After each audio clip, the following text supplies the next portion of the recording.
Hello guys, welcome back to my channel. Welcome to Finance Market. Welcome to another video. दोस्तों, Reliance communication limited को लेकर के बहुत ज़्यादा एक तरीके से डर बना हुआ है लोगों के अंदर, खासकर रिटेल इन्वेस्टर्स के अंदर।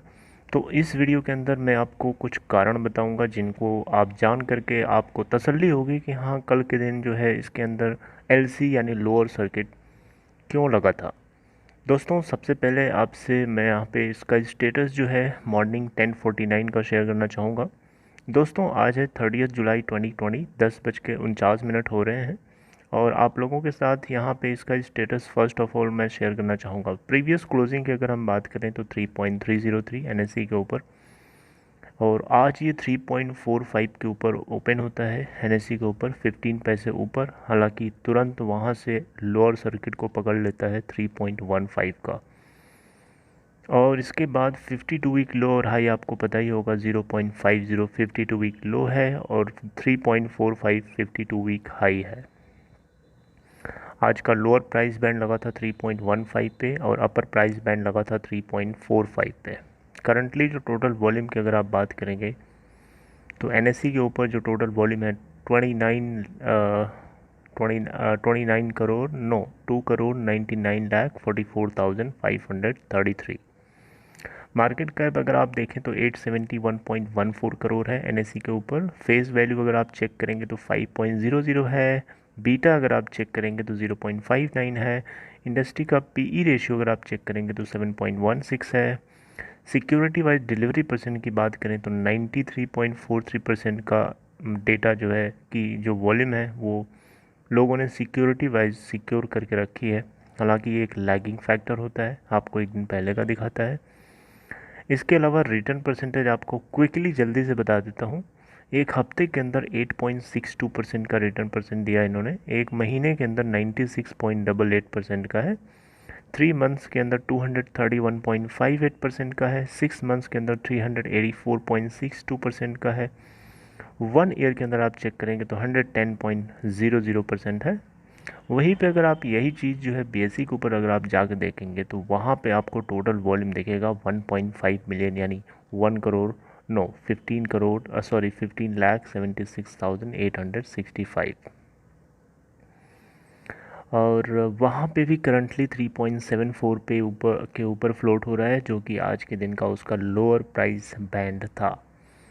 And it opened today by 7 at 373.74, and it was closed yesterday by at 3.93, right?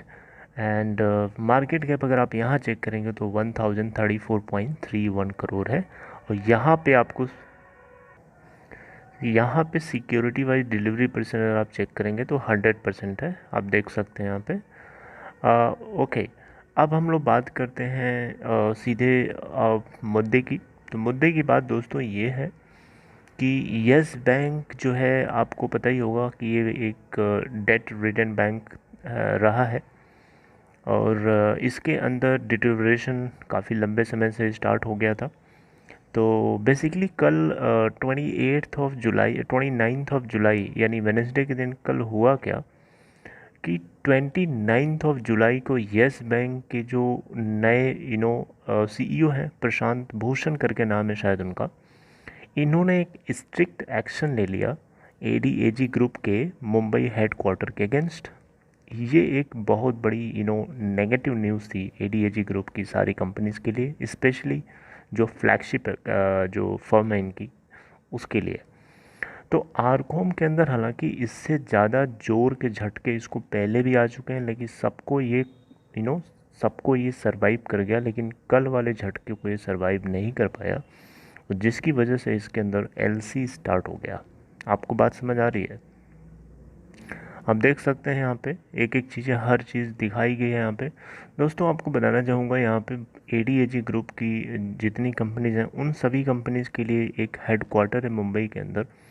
उस मुंबई के हेडक्वार्टर की अगर हम ग्राउंड की ज़मीन की बात करें तो 21,000 स्क्वायर फीट में ये हेडक्वार्टर है, और ये जगह का नाम है दोस्तों building in Santa cruise Mumbai, ठीक है। और इसके अलावा 2 फ्लोर्स और हैं जो नागिन महल में हैं साउथ मुंबई में। इन दोनों को यस बैंक ने अपने पोजीशन में ले लिया है। दोस्तों आपको पता होना चाहिए कि कोई भी बैंक या कोई भी कंपनी अगर किसी दूसरी फर्म को, थर्ड फर्म को अगर वो लोन देती है और थर्ड फर्म उसको टाइमली लोन नहीं चुका पाता है, तो थर्ड जो फर्म है उसकी अगर कोई एसेट है, लेट्स से कि उसका कोई बहुत बड़ा बंगलो है, तो उस बंगलो के ऊपर जो कंपनी है जिसने लोन दिया है उस थर्ड फर्म को, अ, उसकी फर्म सॉरी उसकी एसेट को ये सारफेसी के अंतर्गत जा कर के नीलामी करवा सकती है किसी भी कंपनी, किसी भी और फोर्थ पार्टी को बेचने के लिए। SARFESI दोस्तों इसका फुल फॉर्म होता है securitization and reconstruction of financial assets and enforcement of security interest act. इस लॉ के तहत कोई भी कंपनी किसी अपने जिसने डिफ़ॉल्ट किया है उसके दिए हुए लोन को, उसके किसी भी एसेट को जा कर के नीलामी करवा सकती है उसके ऊपर। तो यहाँ पे बेसिकली हुआ यही है कि यस बैंक ने ADAG ग्रुप की जो हेडक्वार्टर था मुंबई बेस, उसके ऊपर जा कर के अपना कब्जा कर लिया है और वहाँ पे अब वो कब्जा कर रहे हैं। तो फिर आगे का प्रोसेस जो भी होगा वो अब पता चलेगा धीरे धीरे। तो आपने देखा होगा कि येस बैंक की जो शेयर प्राइस थी उसके अंदर भी काफ़ी वो एक LC को टच कर रहा था, LC पे चल रहा था, लेकिन अब उसके अंदर थोड़ा सा इम्प्रूवमेंट दिखाई दिया। तो इस तरीके से जो येस बैंक है वो एक स्ट्रिक्ट एक्शन लेता हुआ नज़र आ रहा है अपने डिफ़ॉल्टर्स के साथ। तो ये एक नेगेटिव पॉइंट्स था इस कंपनी के लिए, आरकॉम के लिए।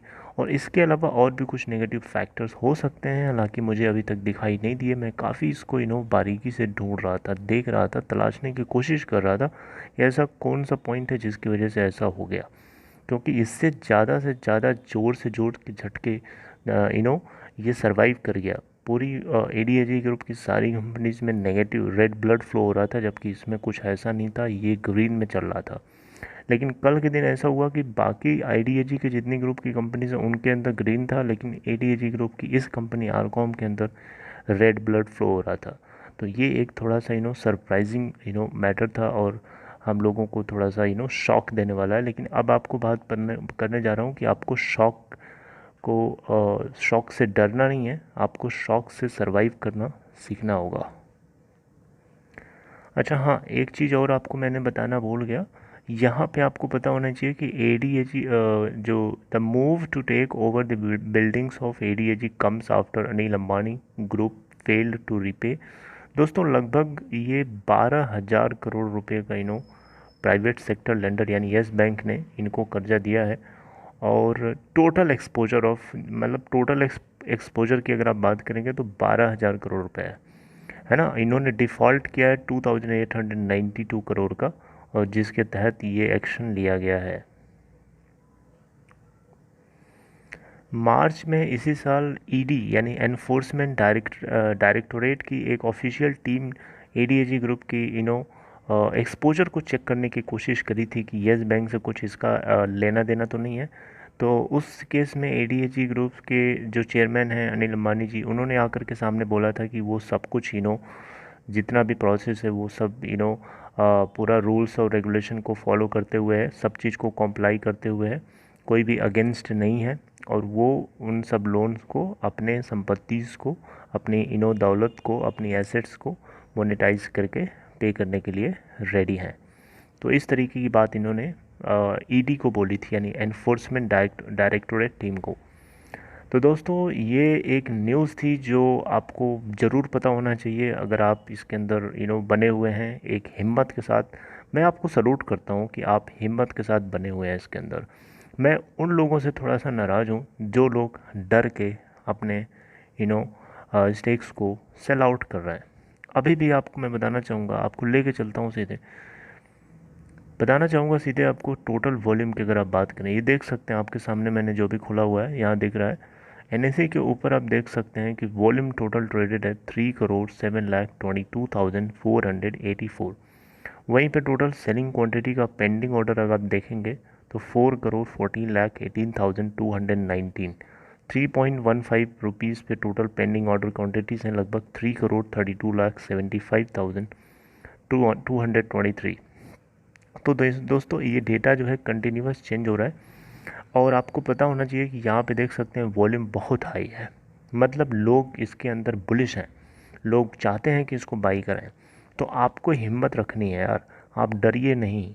मैं आपको हिम्मत देने की कोशिश करता हूँ, हिम्मत देने के लिए ये वीडियो बनाई है। दोस्तों अगर मैं मानता हूँ आपकी तकलीफ़ को, आपके कष्ट को जो आप फील कर रहे हैं, आपको नींद नहीं आ रही होगी रात में, आप आज की मतलब लिटरली ऐसा सबके साथ हुआ होगा, आपके साथ भी हुआ होगा। आपको नींद नहीं आ रही होगी, आपको चैन नहीं मिल रहा होगा, आपको ऐसा लग रहा होगा क्या होगा क्या होगा, right. I understand your pain, but मेरी बात को अगर आप माने तो मैं आपसे एक बात करना चाहता हूँ। दोस्तों बात ये है कि ये जब जब नीचे जाए तब तब आप इसके अंदर बाई करिए, जब जब ये नीचे जाए तब तक आप इसके अंदर पोजीशन अपने वैल्यू एवरेजिंग करते रहिए। इससे दो फ़ायदे हैं। पहला फ़ायदा तो ये है कि आपका जो भी आपकी पोजीशन है, मान लीजिए आपकी पोजीशन 9 है, 9.00 पे आपने लिया है आफ्टर एवरेजिंग, तो 9.00 से वो एवरेजिंग अगर आप इस तरीके से करते रहेंगे तो वो मान लीजिए 9.00 से शिफ्ट होकर के 7 पॉइंट समथिंग पे आ जाता है। तो आपके पास वो पहली बात तो 9.00 की पोजीशन आपकी शिफ्ट होकर के 7.00 हो गई। इसके अलावा नंबर ऑफ़ क्वांटिटीज़ आपके पास जितनी थी उससे बढ़ कर के कुछ और हो गई। तो नंबर ऑफ़ क्वांटिटीज़ बढ़ती रहेंगे और आपकी जो वैल्यू एवरेज प्राइस है वो अगर बिल्कुल क्लोज आएगी, नीचे आएगी, तो जब भी इसमें अप फ्लो आएगा ना, अप जब ऊपर की तरफ फ्लो आएगा तो उस फ्लो में आप थोड़ा सा जंप रहेगा ना इसके अंदर, उससे आपका लार्जर मार्जिन क्रिएट होगा और आप चाहें तो वहाँ पे एग्ज़िट हो सकते हैं, राइट।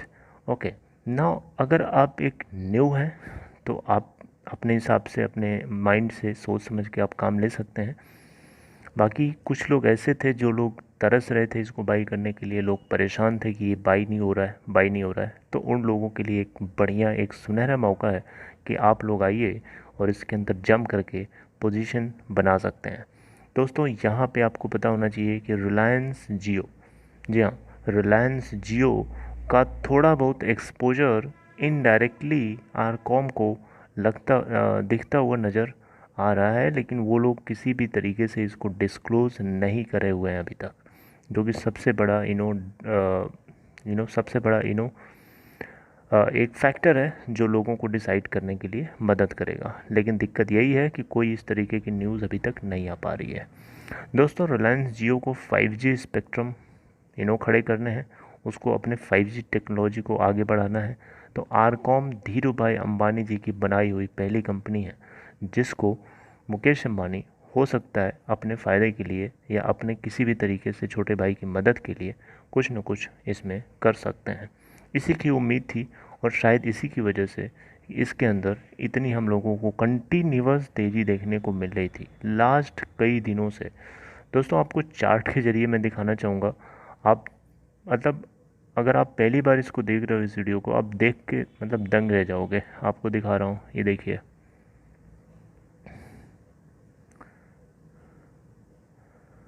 तो आप देख सकते हैं यहाँ पे थोड़ी बहुत ट्रेडिंग होती है एंड आफ्टर दैट ये देख सकते हैं। कैन यू इमेजिन इतना कंटिन्यूअस फ्लो में कोई चीज़ ऐसे ही थोड़ी बढ़ जाएगी, बताइए। कोई ना कोई बैक न्यूज़ हो सकती है, वो बैक न्यूज़ रिटेलर्स तक डिस्क्लोज़ नहीं करी जा रही है। तो प्लीज़ आप अगर इस डाउनफॉल से डर के भागने की कोशिश कर रहे हैं तो आप रोक सकते हैं। आपको मैं रोकना चाहूँगा, हिम्मत देना चाहूँगा, और सलाह रहेगी मेरी तरफ से यही कि आप जब जब ये नीचे जाए अपनी प्रीवियस वैल्यू एवरेज प्राइस को और डाउन करके, ड्रैग करके नीचे की तरफ ले आने की कोशिश करिए। So I hope you understood guys today's session completely what I wanted to say. If you have to ask any question then please let me know, and if you have friend then please let him know also about this, right? And if you are new to this channel, make sure to press the red color subs button to and also along with pressing the bell icon nearby that to get notified every time when I upload new video.